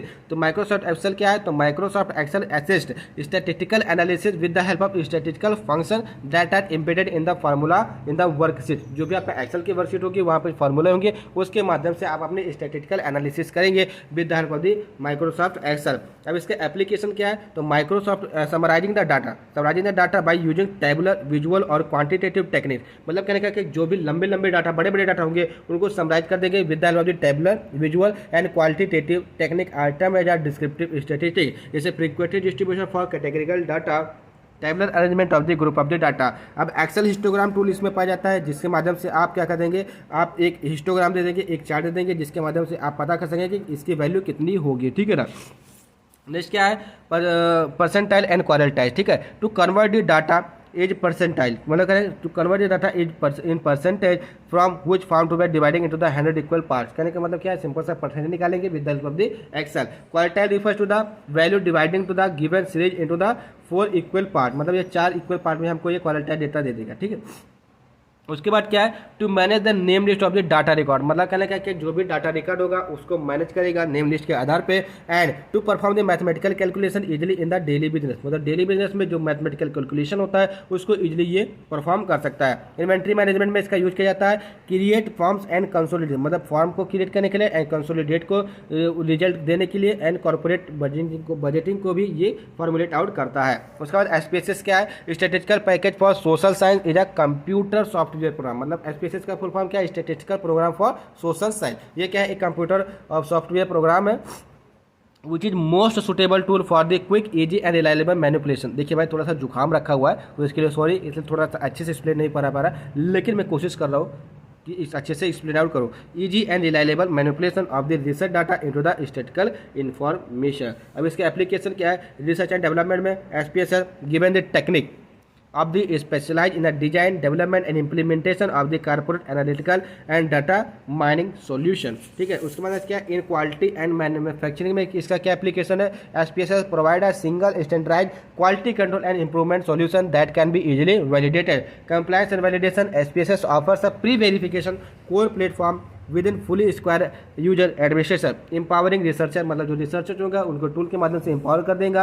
And SPSS also use in regulatory science, clinical trial में यूज किया जाता है। And data miners and many more of the processing and analysing survey that such as you collect with a online survey platform like एलटेमर, ठीक है। I hope last question को छोड़ के आपको सारे क्वेश्चन समझ में आ गए होंगे, क्योंकि थोड़ा सा हेल्थ इशू होने के कारण उसको अच्छे तरीके से एक्सप्लेन नहीं कर पा रहा हूँ, लेकिन मैं आपका इसका जो नोट्स होगा वो प्रोवाइड करा दूंगा। सब कुछ इजी लैंग्वेज में लिखा हुआ है, तो बिल्कुल भी परेशान होने की जरूरत नहीं है। आई होप आपको वीडियो समझ में आएगा। वीडियो समझ में आए तो वीडियो को लाइक करना, चैनल को सब्सक्राइब करना एंड कमेंट करके हमको जरूर बताना कि आपको वीडियो कैसा लगा। और एक चीज़, कितने लोग मेरा नाम जानते हो तो कमेंट बॉक्स में कमेंट करो, ठीक।